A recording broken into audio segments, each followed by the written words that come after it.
Hello. വൈകുന്നേരം മഴയൊക്കെ ഒന്ന് മാറി നിന്നപ്പം ഞങ്ങളൊന്ന് കുളിച്ച് അമ്പലത്തിലൊക്കെ പോയിട്ട് വരാമെന്ന് വിചാരിച്ചു. ചെന്നൈ മൈലാപ്പൂരിൽ വളരെ ഫേമസ് ആയിട്ടുള്ള ഒരു ശിവക്ഷേത്രമുണ്ട്.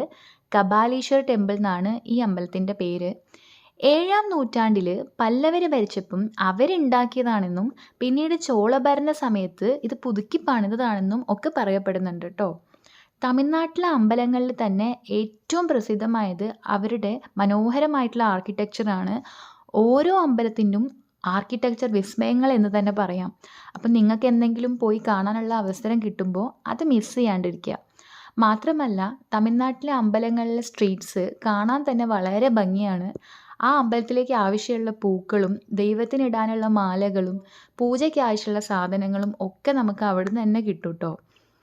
അപ്പം അതൊക്കെ വാങ്ങിയിട്ട് ഞങ്ങൾ അമ്പലത്തിൻ്റെ ഉള്ളിലേക്ക് പ്രവേശിക്കുകയായിരുന്നു.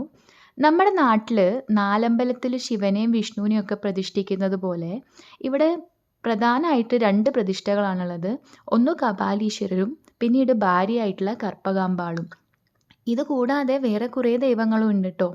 പണ്ട് ബ്രഹ്മാവിൻ്റെ തലക്കനം മാറ്റാൻ വേണ്ടി ശിവഭഗവാൻ ഒരു ഭിക്ഷാടകനായി രൂപം കൊള്ളുകയും തലയോട്ടീൻ്റെ രൂപത്തിലുള്ള ഒരു പാത്രത്തിൽ ഭിക്ഷ ചോദിച്ചുകൊണ്ട് ബ്രഹ്മാവിൻ്റെ അടുത്ത് ചെന്നു എന്നാണ് പറയപ്പെടുന്നത്.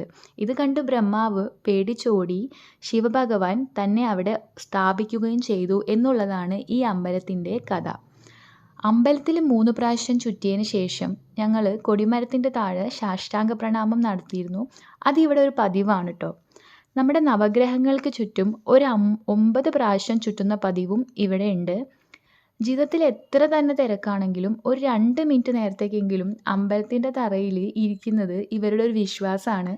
മാത്രമല്ല തിരിച്ച് വീട്ടിലേക്ക് പോകുമ്പം ഉടനെ കാല് കഴുകാൻ പാടില്ല എന്നുള്ളൊരു വിശ്വാസവും ഇവർക്കുണ്ട്. അപ്പോൾ അങ്ങനെ അമ്പലത്തിൽ പ്രാർത്ഥനയൊക്കെ കഴിച്ച് അവിടുത്തെ പ്രസാദമൊക്കെ വാങ്ങി ഞങ്ങൾ തിരിച്ച് വീട്ടിലേക്കാണ് പോകുന്നത്. തിരിച്ച് വീട്ടിലെത്തിയപ്പോഴാണ് മനസ്സിലായത് ദീപാവലിക്ക് വെച്ച കുറച്ച് കമ്പിത്തിരികളും മത്താപ്പും ഒക്കെ ഉണ്ടായിരുന്നു എന്ന്. അപ്പം ഞങ്ങൾ അതൊക്കെ വെടിവെടിച്ചിട്ട് ഈ വർഷത്തെ ദീപാവലി വളരെ പോസിറ്റീവായിട്ട് കഴിഞ്ഞു. അപ്പം വീണ്ടും കാണുന്നത് വരെ ബൈ.